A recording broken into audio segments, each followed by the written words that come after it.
Alright, what's up guys? In this video I'm going to be showing you this 3-pack of upHere 120mm fans.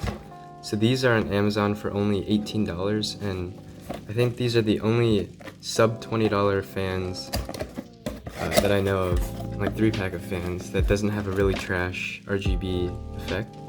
So in the box you get these rubber pads that you add on yourself. So since they're so cheap, you have to put on the rubber pads yourself.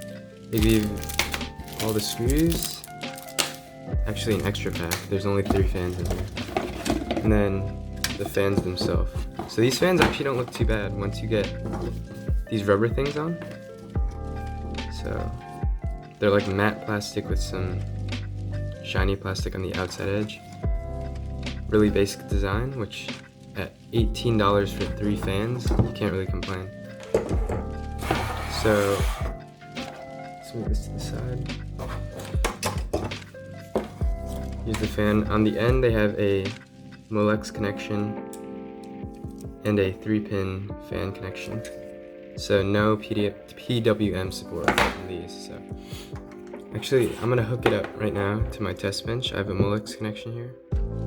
Alright, so this is what the fans look like when they're on. I have them connected to my test bench with a Molex connection. So these look really good for $18 for 3 of them. So, and they're not too loud. They're like noticeable, but they move a decent amount of air, so it's worth it in my opinion. I use these a lot in client builds because they're so cheap and they look so good. That's the main reason. And if you plug them all into the same connection, they will sync up like this, just on their own. Anyways, that's gonna end the video. If you enjoyed or if it was helpful, consider subscribing, like, and comment, and I'll catch you in the next video.